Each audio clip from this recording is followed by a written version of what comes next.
This is August of 46. I told my mother, I'm going to Palestine. She says, you're an only son. Why do you want to go to Palestine? Let somebody else go. I said, but I want to go. I have to go. And I didn't know what I was getting into. You go to Baltimore. I got there. I get on Pier 6, and there were about 4 guys. And I said, is this the ship that's going to Palestine? They said, no. We are going to Oklahoma.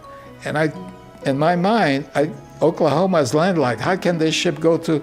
So I said, okay, thank you, and I walk away. And then they called me back. They said, come on back. We're just joking. Yeah, we're going to Palestine. I says, when? I said, first we have to fix the ship. We fixed up the ship, then we went across. We got to Italy, to Porto Venere, and we had Italian carpenters come aboard and tear out the whole inside, all the cabins, and build bunks like in the concentration camps, you know, for people to sleep on it. 4,500 people. It's a lot of people. And then we went on to Set to pick up the refugees. We saw all these 4,500 people come, took the whole day to load. It's amazing. They were wearing 3-4 pants, men, and 3-4 shirts, all their belongings on them. And this is July. So you can imagine. And we leave Set with 4,500 people. And who's waiting out there in the Mediterranean?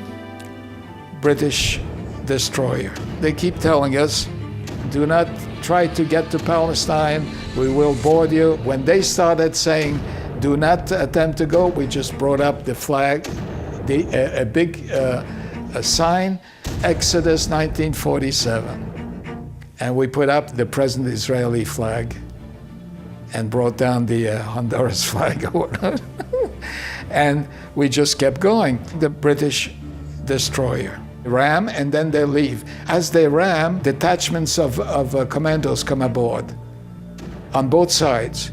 And their idea is to get control of the ship. So they have to go to the wheelhouse. All young people on deck with potatoes, canned goods, and we throwing them, and anything they could find, they were throwing at the British. We'll fight them as long as we can, making sure that we don't sink.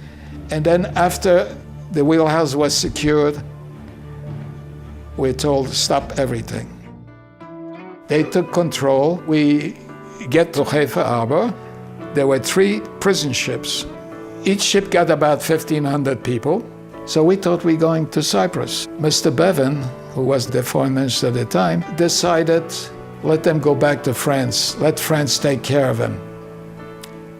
So we sailed until we got back to Set, and we anchored outside, and the British are trying to get the French to take us back where they came from. That's where you embarked, that's where you should disembark.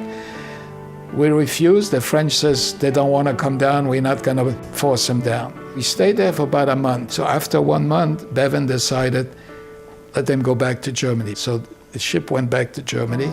They refused to get off in Germany. It was a big thing. It was a big news of the year. And finally, eventually what happened is when the state was established, they were the first legal aliyah.